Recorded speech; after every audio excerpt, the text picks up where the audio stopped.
Olá, você que está ligado aqui conosco mais uma vez no nosso podcast Uma Taça de Prosa. Uma ótima noite para você. Muito obrigado mais uma vez pelo carinho da sua audiência. Mais um episódio do nosso podcast aqui começando nesta noite bacana de sábado para você. Eu sou o Jonatas Caetano, apresentador deste programa, e agradeço a você por estar aqui conosco mais uma vez. A você que nos acompanha sempre, muito obrigado mais uma vez. E a você que está aqui pela primeira vez, seja muito bem-vindo, seja muito bem-vinda. Pegue a sua taça, puxe a sua cadeira, porque o episódio de hoje está só começando, viu? E eu peço que você também nos ajude a divulgar o nosso trabalho aqui. Curta, comente, compartilhe, divulgue aí para outras pessoas também, para que possam conhecer o maravilhoso mundo do vinho. E eu já quero agradecer também mais uma vez a presença dele, que já está aqui nos nossos estúdios, o sommelier Anderson Souza. Anderson Souza, boa noite mais uma vez, seja bem-vindo, ótimo sábado para você. Obrigado, Jontas, boa noite a você, boa noite a todos os amigos que nos escutam. E estamos aqui mais uma vez para falar de vinho, né? Aquela velha história que eu repito aqui todas as vezes que eu venho ao programa. Tem uma coisa que eu gosto de falar, é de vinho, é um prazer e espero que vocês gostem. Legal, e hoje nós vamos continuar falando sobre tipos de vinho, né? Estilos de vinho. Como nós já falamos aqui sobre várias uvas a exaustão nos episódios anteriores, na semana passada nós começamos a falar de estilos de vinho e hoje nós estamos aqui mais uma vez com mais um estilo de vinho para você que nos acompanha. Anderson, você que é o nosso sommelier, nosso especialista, como eu costumo dizer aqui, o especialista entendido no assunto, né? Nós já fizemos aqui uma pequena prova dos saberes aqui com a nossa equipe antes do início deste programa, mas nós vamos trazer aqui conhecimentos a você também nessa noite bacana, noites frias aí, o inverno se aproxima e um momento propício para que você possa saborear aquele delicioso vinho na companhia de pessoas agradáveis aí, não é verdade, Anderson? É isso aí. E o que você preparou para a gente hoje, Anderson? Conta para nós. Não, só para entrar no clima aí, você vê como que as coisas mudam, né, Jonas? Quando a gente chegou aqui, o nosso querido Ricardo Barcelos, eu não bebo vinho, eu não... poucos programas ele já tá pedindo vinho, tá, pessoal? Então, para você ver como que o vinho é uma coisa que interage com as pessoas, né? Esses dias atrás ele levou, inclusive, uma garrafa nossa embora, eu acho que ele tá gostando. Eu acho que ele já começou a aprender a gostar. O cara que não bebia, eu acho que já começou a gostar de vinho. Mas é isso mesmo. A ideia do vinho é trazer essa integração, né, essa conectividade entre as pessoas. A gente sempre repete aqui, é uma bebida sociável, né, não é uma bebida para ficar enchendo a cara, enfim. E junto com o conhecimento a gente consegue aí desfrutar e beber um bom vinho. E hoje, para a gente dar continuidade aos estilos de vinho, eu trouxe fazer uma coisa bem curiosa, tá? Tem um estilo de vinho que é o mais conhecido do mundo, que é chamado de estilo bordalês. Né? Nós falamos das uvas lá no passado, de várias uvas, a maior parte delas francesas, quando a gente estava falando de uva, e muitas dessas uvas eram uvas da região de Bordeaux, né? Do corte bordalês, antigo, porque agora mudou, né? Você tem novas variedades inseridas, devido às mudanças climáticas, e os franceses estudam isso há muito tempo, e eles vendo que eles iam perder qualidade de vinho, há 30 anos atrás eles começaram um estudo e terminaram, o resultado desse estudo terminou em 2020, e eles decidiram que iam inserir novas uvas dentro desse corte bordalês, que eram até então só 6 uvas, né? 6 uvas clássicas.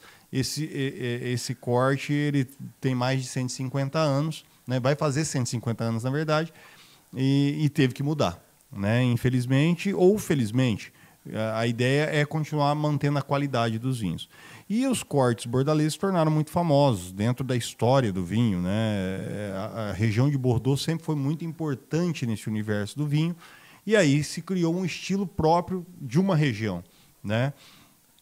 Porém, vários lugares, conforme as vinícolas iam surgindo ao redor do mundo, muitos produtores de outras regiões imitavam esse corte que era feito na região de Bordeaux, na França, e também são chamados de corte bordaleses, mesmo eles não sendo feitos na região de Bordeaux.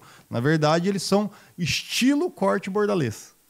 É tipo bordalês, vamos É colocar um dessa tipo maneira. bordalês, exato. Ele não pode ser bordalês porque ele não está dentro da França, ele não está dentro da região, mas por inspiração os produtores fazem vinho dentro desse estilo. Por quê? Porque realmente ele tem um estilo diferenciado, né? E aqui hoje eu trouxe para a gente degustar um vinho brasileiro, vinho nacional do estado de São Paulo. Produto BR.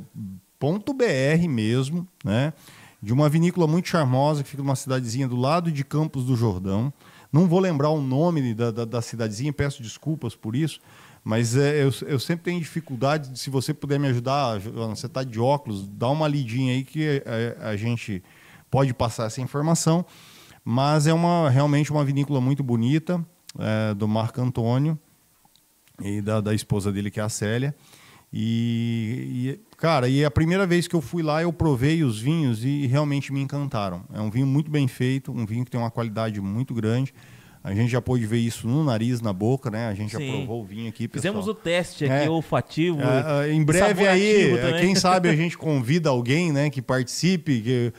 Vamos montar uma interação aqui para trazer as pessoas para entenderem o que nós estamos falando, né? Porque o problema do virtual é esse, você não consegue levar os aromas, o sabor que a gente está sentindo. Mas você pode ver que é um vinho que tem uma qualidade muito boa, né, que está aí, que concorre aos vinhos bordaleses, não vou dizer aos grandes vinhos, mas aos vinhos mais comuns da região de Bordeaux, muito bem feito, e é um blend, né?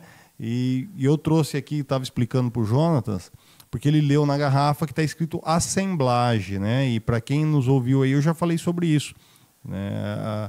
Os vinhos de corte, de assemblagens, são vinhos muito comuns, mais do que os brasileiros conhecem. Na verdade, fora do Brasil, já disse isso também, é muito comum você encontrar blends, né? Ou cortes, ou assemblagens, que são sinônimos, palavras sinônimos, para mostrar que o vinho é mais de uma uva. Só para a gente explicar um negócio interessante aqui, para você que está nos acompanhando, o Anderson falou que esse é um vinho paulista aqui, da região de Vinhedo, né?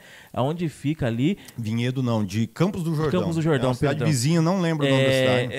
Se eu não me falo, é São Bento de Sapucaí? São Bento São Bento de Sapucaí. É isso aí. É a região do Vale dos Vinhedos aqui no estado de São se Paulo. Está se tornando. É uma região que está se desenvolvendo muito, a região vitivinícola lá. Então, o interessante é que as pessoas têm aquela ideia, mas vinho no Brasil, no Rio Grande do Sul, não, em São Paulo. Não, e eu já falei e volto a repetir. Hoje do Vale do Baú, a região do Vale do Baú, né? Exatamente. Ali hoje você tem uma quantidade de empreendimentos vitivinícolas muito grande e a região está se desenvolvendo muito por conta disso.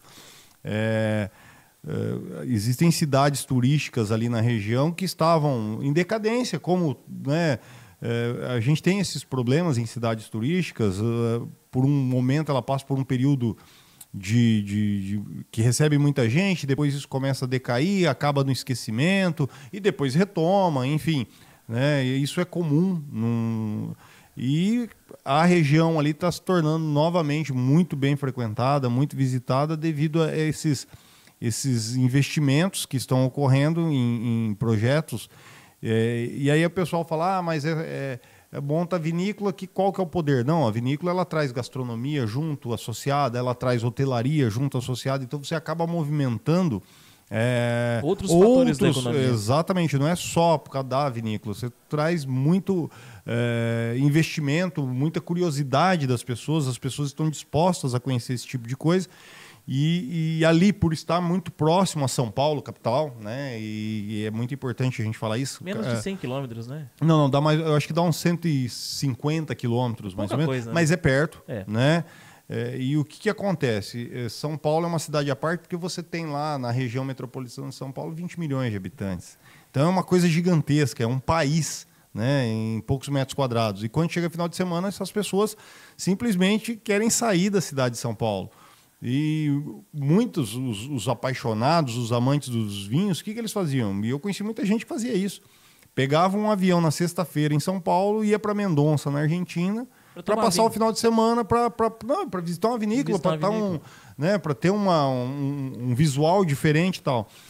E hoje essas pessoas têm a possibilidade de viajarem 150 quilômetros e encontrar aquilo que eles estão encontrando lá fora. Só interessante aqui para a gente colocar também, nós conversávamos aqui nos bastidores, Anderson, isso aqui é acrescentar o que a gente já está falando, né? Ah, mas é só vinho? Não. Existe no estado de São Paulo e em todo o país um negócio que chama MIT, que são os municípios de interesse turístico, né? Por exemplo, aqui na região de Prudente, nós temos municípios que são de interesse turístico, como Santo Expedito, que tem o turismo religioso, Presidente Epitácio, que é uma instância turística, né? Por conta do Rio Paraná e das praias ali às margens do Rio Paraná. O pôr do sol mais bonito do Brasil. O pôr do sol mais bonito do Brasil. Temos Rosana também, que fica às margens do Rio Paranapanema, que são municípios de interesse turístico. E é a questão que nós estamos falando, não é só a questão do rio que vai motivar. Tem outras coisas, tem hotéis, tem alimentação, tem a pescaria, que as pessoas vão comer aquele peixinho frito bacana na beira do rio, elas vão ficar hospedadas no hotel, é a mesma coisa do vinho. Exatamente. Elas vão lá para conhecer a vinícola, vão conhecer a gastronomia do lugar, porque você vai provar a harmonização, mas você vai acompanhar aquilo ali com um vinho bacana que é produzido naquela região, você vai se hospedar num hotel daquela região, ou seja, o vinho movimenta também a economia de uma região, né? Sim, pode movimentar, né? Não só o vinho, vários empreendimentos, né, podem fazer isso, né? Isso é uma das minhas bandeiras que eu levanto, porque as pessoas veem o vinho como um artigo de luxo. E não é. Né? E aí muita gente não se dá conta de que o vinho ele é feito por mão de pessoas da roça, de produtores rurais, né? Uma garrafa de vinho bonita, bem rotulada, como a gente está vendo aqui, mas lá no dia a dia ela foi feita por pessoas comuns. Então, que muitas vezes, isso eu acho um erro de algumas vinícolas, elas não dão nem a chance de que dessas pessoas que são os verdadeiros produtores, porque eles que colocam a mão na massa todo dia, de provarem os próprios vinhos que eles produzem, né? Porque é importante, uma vez eu vi um produtor que falou assim, eu não sou dono da vinícola, eu cuido de uma vinícola, né? Eu sou administrador dessa vinícola. Mas para as pessoas entenderem o que eu estou querendo dizer, é quase que uma parábola, né? Cristo gostava de fazer as coisas por parábola. Ele era o dono, só que ele sabia que ele não era eterno, né? E quem fazia o vinho no dia a dia eram os funcionários dele. Então, ele sempre gostou de mostrar para as pessoas que ele era o idealista daquilo. Mas quem fazia de verdade era toda a equipe que trabalhava com ele. Ele era um entusiasta. Exato, e isso é uma realidade. Como que eu vou, por exemplo, e eu já falei isso aqui, estou me tornando um produtor de vinhos, montando um próprio empreendimento, como que eu vou depois, se um dia o meu vinho há de ser, né, oxalá que ele realmente faça sucesso, que as pessoas entendam e gostem dele, como que eu vou falar, bater a mão no peito e falar assim, não, eu faço. Ninguém faz nada sozinho. Nós fazemos, né? As pessoas que estão lá, que me ajudam, que deram suor, que deram sangue, elas são responsáveis por esse vinho acontecer. Então, é importante que elas conheçam o trabalho delas, né? E muitas vinícolas não dão oportunidade para os seus funcionários de provarem o próprio vinho. Então, esse é um tipo de cultura que eu quero trazer para a região, mostrar para as pessoas que isso pode acontecer, né? E junto com isso vem tantas outras coisas. Por exemplo, a minha propriedade é numa área rural e eu tenho vários vizinhos, né? Na estrada, dos lados, enfim. E cada um não precisa montar uma vinícola. E se eles quiserem, eu também dou todo o apoio, porque, mais uma vez, não é uma coisa que se faz sozinho, né? Quando a gente fala de turismo não existe sozinho. Eu não vou montar uma vinícola e esperar que uma pessoa saia lá do outro lado do Brasil para vir fazer uma visita, e aí ele, por mais dinheiro que o cara tem, eu quero ir lá. Aí ele pega um avião, vem até o aeroporto de Presidente Prudente, aluga um carro, vai até Marcondes para conhecer a vinícola, aí ele vai lá, para no estacionamento, eu faço toda uma recepção para ele maravilhosa, atendo ele super bem, sirvo os vinhos, e ele fala assim, agora eu queria descansar em um hotel. Não tem. Preciso almoçar, não tem um restaurante. Então, uma coisa vai puxando a outra. Então, se alguém falar assim, eu quero montar um restaurante porque o cara está montando uma vinícola. Você entendeu? Vai ser muito bem-vindo. Eu tenho meu leitinho aqui, eu vou fazer um queijo. E, cara, e vai ser fantástico, porque daí eu pego esse cara que veio visitar a vinícola, o tempo ocioso que eu não tenho o que fazer com ele, levo lá naquele produtor, né, para conhecer o queijo daquele cara, ou o trabalho manual que alguém faz, enfim. Cara, são N possibilidades que existem da gente trabalhar nesse universo. É o turismo e rural, o né? universo do vinho traz exatamente isso. Tá? Para quem conhece, para quem já viajou para fora, que viajou para outras regiões que aconteceram isso, o vinho traz exatamente isso. Eu me apaixonei tanto, né? Eu já falei aqui que eu sou da área comercial, vim da área comercial, minha formação é de área comercial. E uma das coisas que me cansou na área comercial é justamente aquela guerra, sabe, aquela briga acirrada de espaço, de mercado, de meta e tudo aquilo, e aí um concorrente tentando passar rasteira na outra, enfim, é um mercado extremamente agressivo. E aí o mercado de vendas é assim. O que aconteceu que eu me apaixonei pelo mercado do vinho? Quando eu fui trabalhar, eu fui para a área comercial do vinho. E eu notei, cara, que os meus concorrentes, que em outras áreas é o que queria me derrubar, no mercado do vinho é o cara que me ajudava a levantar. O cara que falava, aquele cara tem um vinho assim, assim, do jeito que você quer. As vinícolas fazem parceria para trazer seus vinhos para o Brasil. Então, não existe uma concorrência. Existe sim, cada um tem seu produto, cada um tem sua marca e todo mundo quer seu espaço.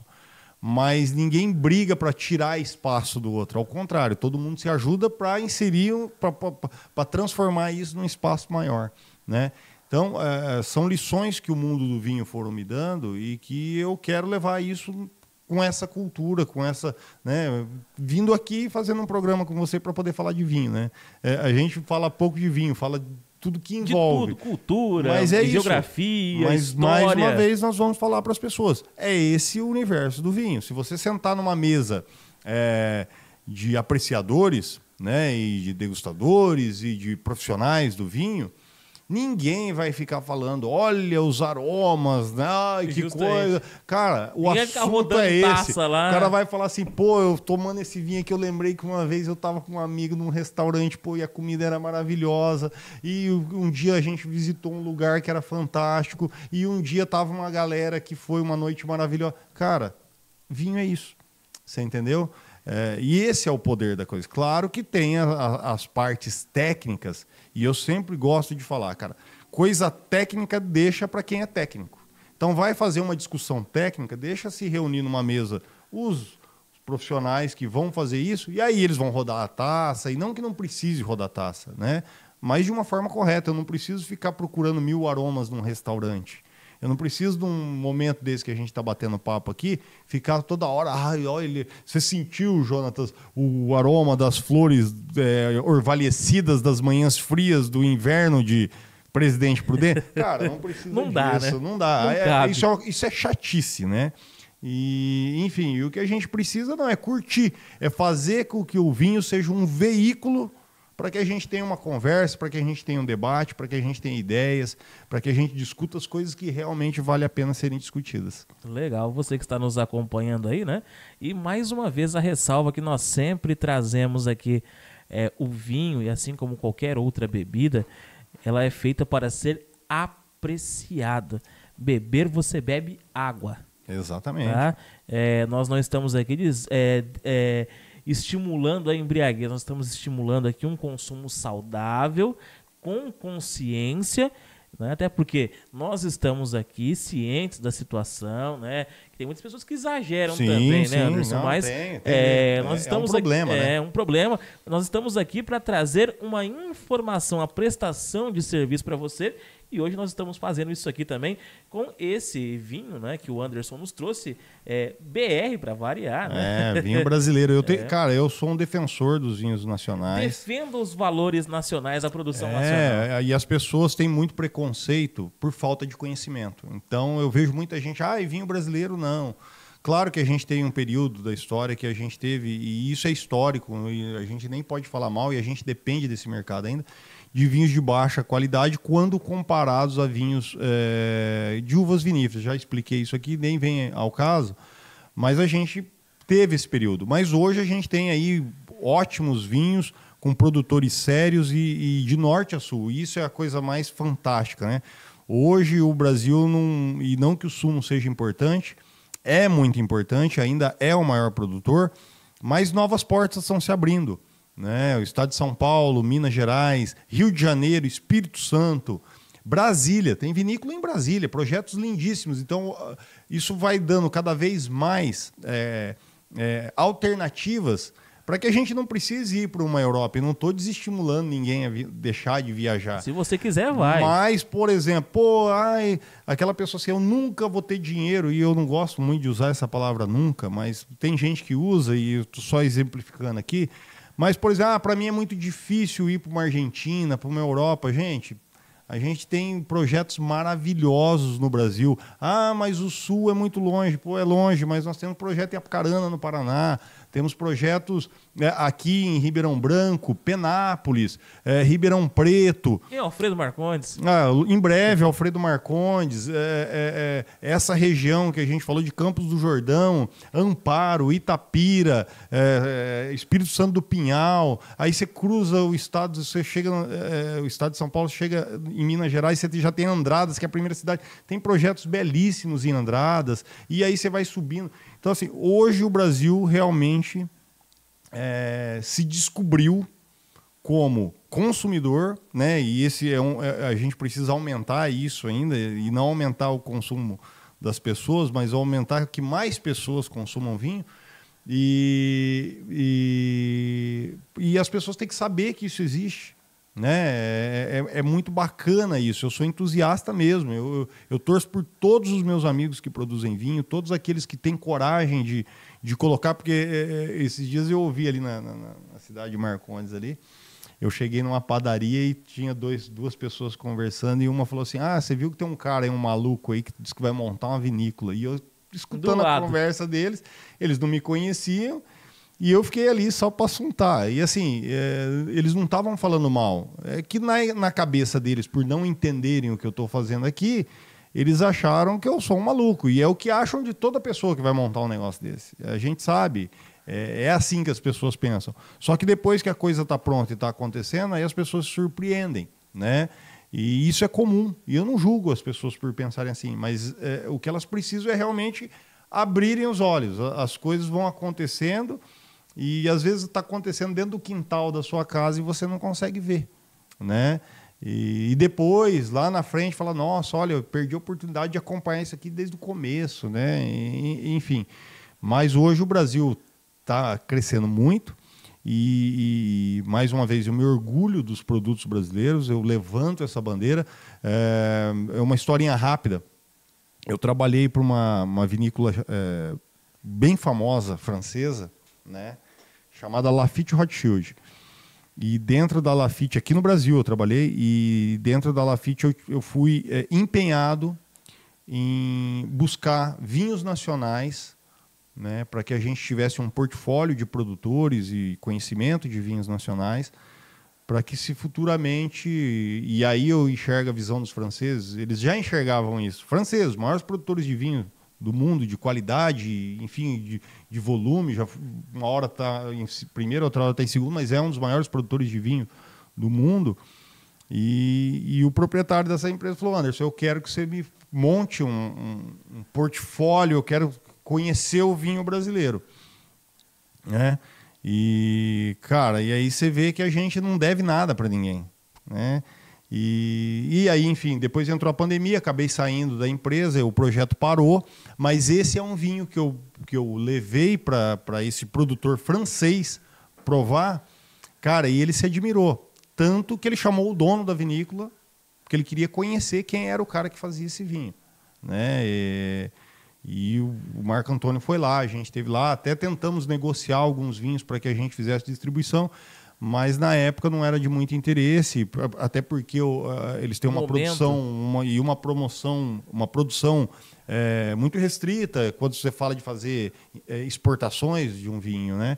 E acabou não rolando, mas uma coisa bacana, prova que o vinho brasileiro tem qualidade gigantesca, assim. Então, para as pessoas perderem o preconceito, acreditarem e começarem a buscar vinho brasileiro. Então, só para a gente explicar aqui, assemblagem, bordalês ou blend é a mistura, mesma coisa, né? São sinônimos, é a mesma Sinônimos, coisa. Né? É sinônimos, né? Mas o que é isso? O que são esses sinônimos? São misturas de uvas. Nesse caso aqui, a gente está falando de Cabernet Sauvignon, Merlot e Cabernet Franc. Né? São três uvas que são da região de Bordeaux, que compõem o corte bordalês tradicional de Bordeaux, porém a gente chama esse vinho de vinho de estilo bordalês, porque ele é inspirado nos vinhos da região de Bordeaux. Só para a gente esclarecer como funcionam as coisas, né? Existem produtos que são específicos da região em que ele é produzido. Por exemplo, a mussarela ela é de uma região específica de um país. Né? O que nós consumimos hoje aqui no Brasil é um queijo tipo mussarela, não é a mussarela. Que mussarela tem um processo específico, tem que ser produzida. Isso já está acontecendo no Brasil também, lá no sul. Né? Existem as IPs, que são indicações de procedência, existem as IGs, que são as indicações geográficas, e você tem as DOs, que são denominações de origem. O que é isso, Anderson, que você está falando? Por exemplo, me ajuda aí, o que uma cidade aqui da região tem que é muito específico de lá? Você consegue me dizer algum produto? E pode ser qualquer produto, não precisa ser comida, não precisa ser bebida, mas enfim, batata doce de Alfredo Marcondes. Aí, vamos falar de batata de Álvares doce. Machado. Álvares Machado, presidente da região, né? A região é uma região produtora de batata doce de alta qualidade. A maior produtora do país, né? Se diga de passagem. E vamos dizer que esses produtores vão se reunir e assim, como a nossa batata é melhor do que as outras de outras regiões, nós queremos fazer uma indicação geográfica dessa batata. Aí eles vão lá, entram, e aí depende de política, enfim, aquela coisa toda, entra com um processo, e aí o processo é aprovado e aí se torna uma IG. O que isso faz? Faz com que essa batata seja conhecida como a melhor batata. Todo mundo já sabia, mas agora ela tem o reconhecimento. E o que é uma DO? Uma DO, ela poderia ser uma IP, uma IG, mas se tornou uma DO porque dentro dessas regiões tem um lugar que dá uma batata que é a batata doce. A região já tem a qualidade melhor, mas naquele lugar específico a batata é mais doce, por exemplo. E aí aqueles produtores que estão dentro daquele espaço onde que realmente a batata... E claro, isso aí precisa de muito estudo, tem que ser comprovado isso, que realmente ela é diferente, mas ficou comprovado que ela é diferente, que ela é mais doce, aquela batata daquele lugar, ou ela é mais saudável, enfim, qualquer coisa assim, eles vão ganhar um título de denominação de origem. E aí esse título vale para o mundo todo. É a mesma coisa que a gente pode colocar do vinho vegano da semana passada? Não, porque o vinho vegano ele pode ser produzido em qualquer lugar, basta querer ser produzido da forma vegana. Quando a gente fala de indicação, ele tem que ser produzido dentro daquele espaço e dentro daquelas regras. Então existe uma comissão que fala assim, ó, aqui a batata doce tem que ser plantada até tal dia, tem que ser colhida até tal dia, porque dentro desse espaço de tempo, com isso de adubo, pode usar isso, porque dentro dessas normas ela vai ter aquele resultado esperado. Então, por exemplo, vinho. A região de Bordeaux, você tem a OAC, né, que lá eles chamam apelação de origem contrôlée, mas é a mesma coisa que uma denominação de origem. Só que aí você vai dividindo, porque você tem a OAC Bordeaux, então abrange toda a região de Bordeaux. Então, para a gente exemplificar, se fosse aqui no Oeste Paulista, seria todo o Pontal do Paranapanema, todas as cidades que compreendem o Pontal. Ela seria uma DO. Só que dentro dessa região, cada lugarzinho tem a sua particularidade. E aí eles vão criando novas DOs dentro de uma DO. Se torna uma coisa tão específica que só você produz aquilo. Existem DOs que é de um único produtor. Só ele consegue produzir aquilo, e aí isso também é um estilo de vinho. O estilo de vinho do produtor X, porque só ele consegue fazer aquilo. Entendeu? E aí, uma característica específica da dele região. E que ninguém consegue fazer igual. E aí qual que é a pira? Você ter um produto que é único e exclusivo, o que acontece com o seu produto? Valoriza. Valoriza. Então a ideia de Gs, IPs, DOs é valorizar o produto, né? Claro que você pode fazer isso sem pertencer a uma área dessa. né? Mas é bacana que as pessoas compreendam isso. Então, por exemplo, para ser um vinho bordalês, ele tem que estar dentro da OC de Bordeaux. Mas aí nós fazemos um vinho ao estilo Bordeaux. Estilo bordalês. Isso, que é o que você falou. Queijo mussarela, queijo gorgonzola, queijo brie, né? Então, no Brasil, se as pessoas lessem as embalagens, ela ia ver que estava lá, queijo tipo brie, queijo tipo gorgonzola, queijo tipo parmesão, porque elas são inspiradas, esses queijos são feitos inspirados nos queijos que são lá de fora. Parmesão, né? Parmesão de Parma. Na Itália. Na Itália, é só lá. Gorgonzola é um queijo italiano. Brie é um queijo francês. Né? A mussarela é um queijo italiano. A pizza, já falamos disso. Pizza napolitana, é a pizza que é feita em Nápoles. Então, porque as pessoas às vezes consomem as coisas e não prestam atenção ou não buscam a informação do que estão consumindo. Se você começar a buscar informação, você vai se tornar um especialista nessas coisas. É a mesma coisa da cachaça, né? A cachaça é um produto brasileiro. Nacional. Né? É feito no Brasil, vem do Brasil, é histórico do Brasil. E é a mesma coisa desses outros produtos que nós estamos falando aqui também no nosso programa de hoje, valorizando a cultura nacional. Exato. Mais uma vez. E nós estamos em formação e a gente precisa se inteirar para que essa cultura aumente, melhore, enfim, que a gente consiga beber melhor, comer melhor e tudo mais. E hoje nós estamos aqui com o nosso blend, né? Como o Anderson já explicou. E eu estava aqui conversando nos bastidores com o Anderson, depois que ele abriu essa garrafa aqui. E este vinho ele é bem diferente do vinho da semana passada. Sim.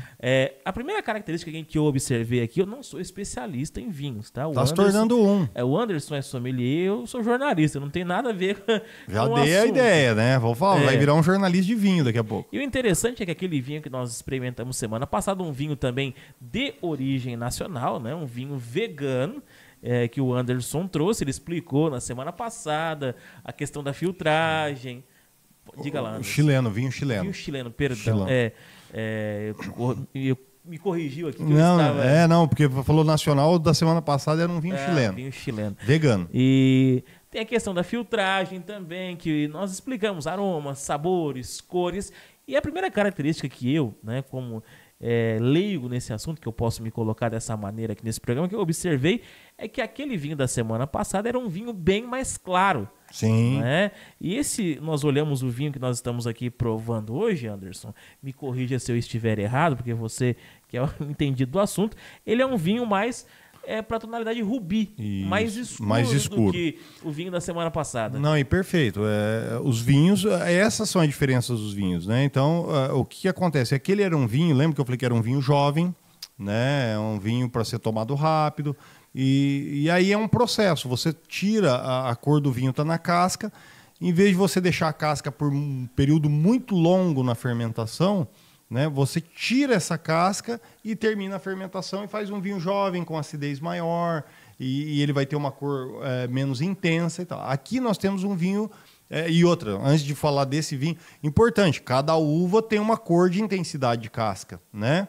Aquele era um corte com uvas que tinham menos intensidade de casca e propositalmente o produtor também fez uma extração de cor menor.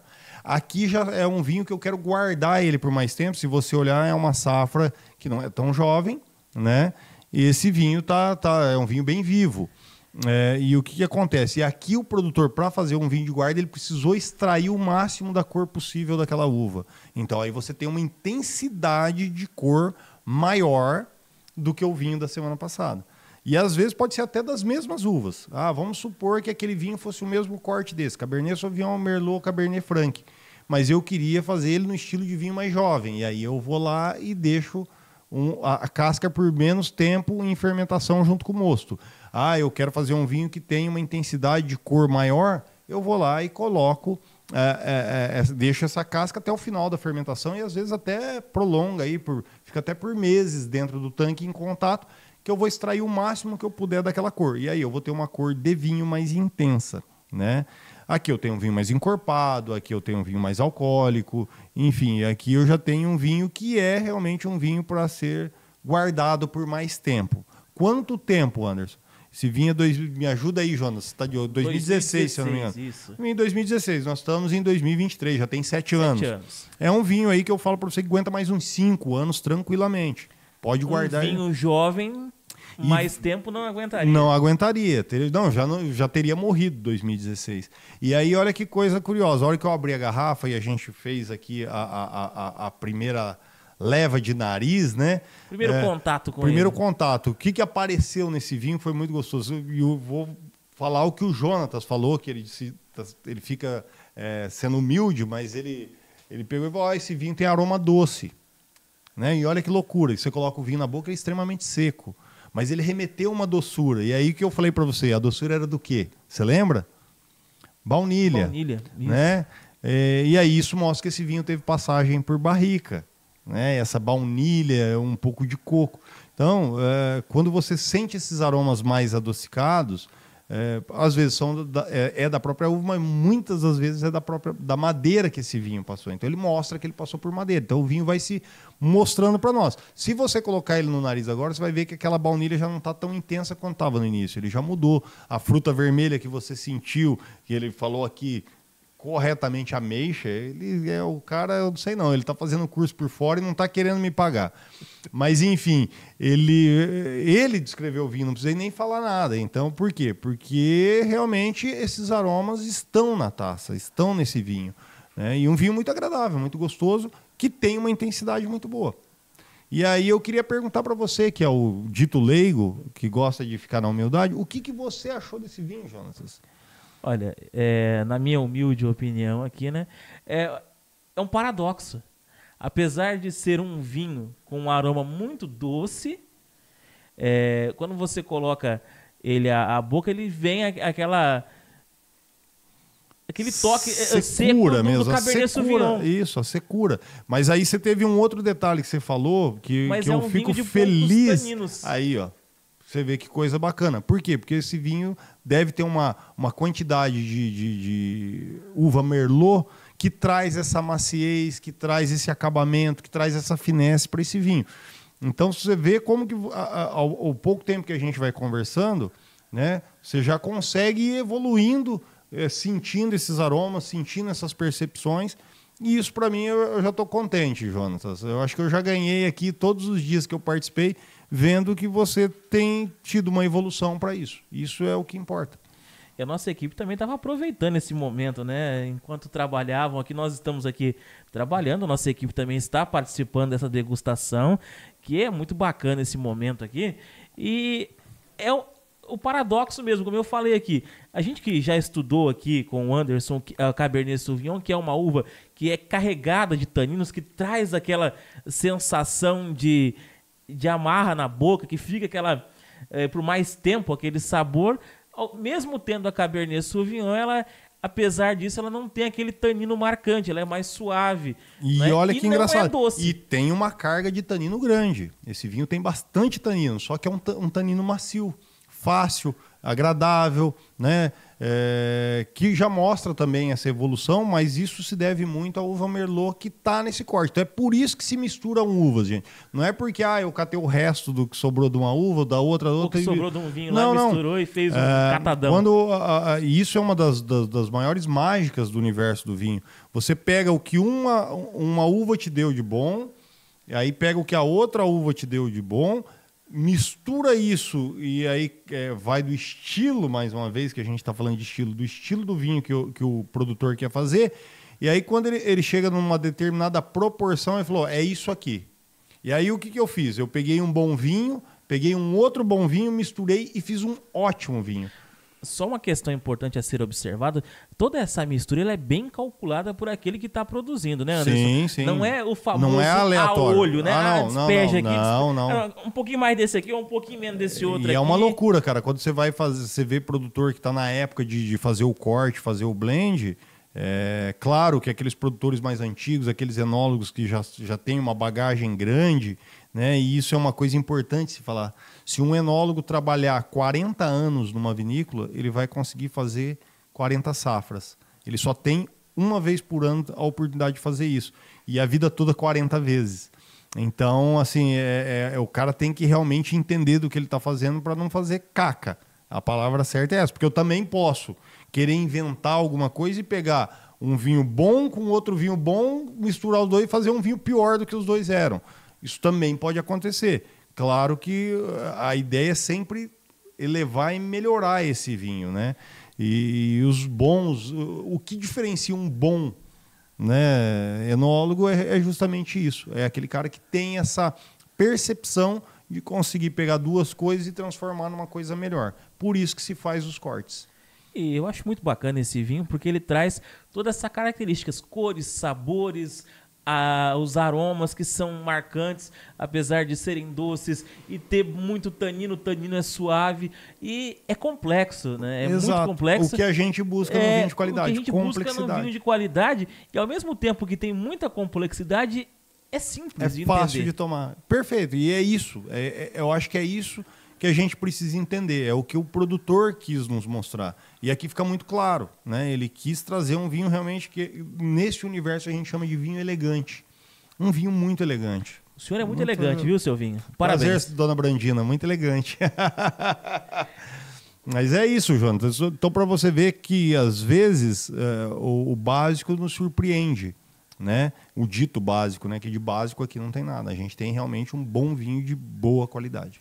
Anderson, nós falamos aqui sobre uvas tintas, né? Nós já explicamos isso, você que não acompanhou, acompanhe os programas anteriores que você vai saber. Lá no primeiro programa, quando a gente falou, no segundo programa, Cabernet Sauvignon, Sauvignon Blanc e Malbec também, que já foi falado aqui pelos nossos especialistas, você vai entender sobre aquilo que nós estamos falando. Volte aos programas anteriores, episódios anteriores, que você vai entender. Agora, sobre esse assemblagem que nós estamos aqui, esse blend que nós estamos aqui degustando no episódio de hoje, como harmonizar este assemblagem, esse blend, como você preferir o nome que você quiser chamar ele, né? O nome são sinônimos, né? Como diria Zé Ramalho, sinônimos, né? Isso aí. Fica a critério do telespec, né? Mas como harmonizá-lo com o que ele combina bem e com o que não é dizer não combina, mas evitar, Anderson. Aqui nós temos um vinho que tem uma certa potência, um vinho que tem um corpo, então a gente precisa aqui de um prato, né? E tem uma complexidade, como você já falou. Então a gente precisa de um prato que tenha essas características se a gente for fazer por semelhança, né? Quando a gente fala vinho e comida com características semelhantes. Então, a carne aqui vai muito bem. Então, esse é um vinho que vai muito bem com carne grelhada. E aí tem que ser carne vermelha, não pode ser carne de frango, nem pode ser... Carne bovina. Tem que ser carne bovina. Não pode ser suína, né? Pode ser um cordeiro ao molho, aqui vai muito bem, que já traz uma complexidade para o prato. Existe um prato que é como se fosse uma feijoada, um prato francês que é meio que uma feijoada. E aí, olha que loucura, eu não falo para não comer um suíno assado, mas aí a gente faz um cassoulet, tá? Que é como se fosse uma feijoada francesa, mas é feijão branco.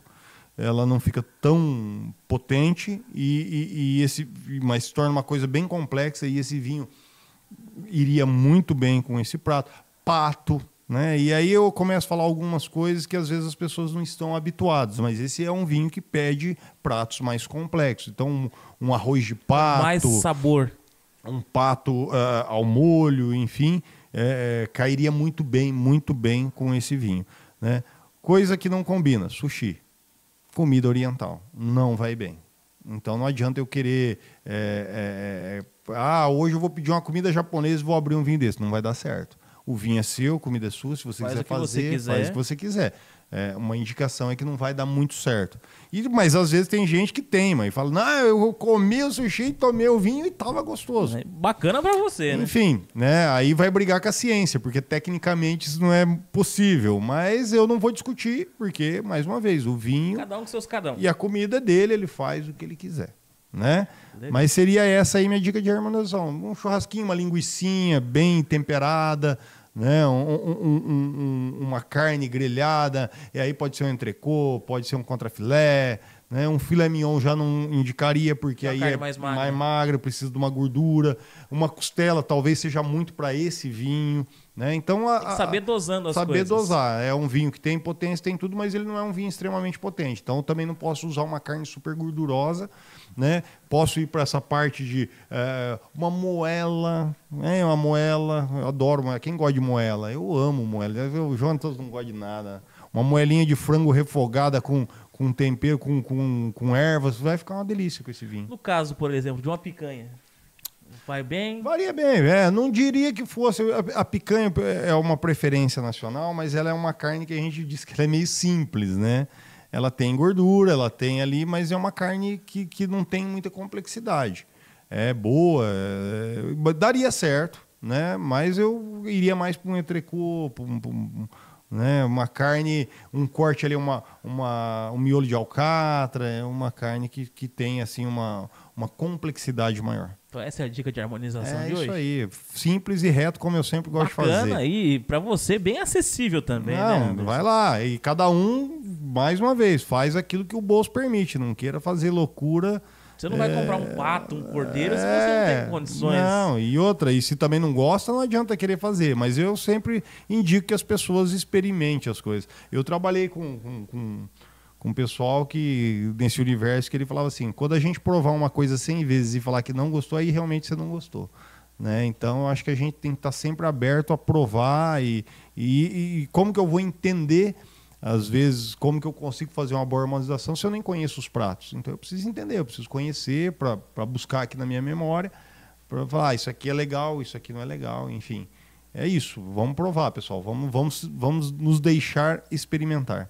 Legal, a você que estava nos acompanhando aqui até agora. Eu quero agradecer a você mais uma vez por estar ligado aqui conosco e pedir para você mais uma vez, nos siga nas redes sociais também, curta, compartilhe este vídeo aí nas nossas plataformas digitais e agradecer também a nossa equipe de trabalho nesta noite de sabadão muito bacana para você. Desejar a você um ótimo término de sábado, agradecer Ricardo Barcelos, Matheus Barcelos, nossa equipe, o Yuri Aquino que está aqui também presente nos nossos estúdios, a equipe técnica, né, com o Ricardo Barcelos e Matheus Barcelos, equipe técnica e edição, a equipe das nossas redes sociais também, o Yuri Aquino, ao Anderson Souza, nosso especialista, nosso sommelier.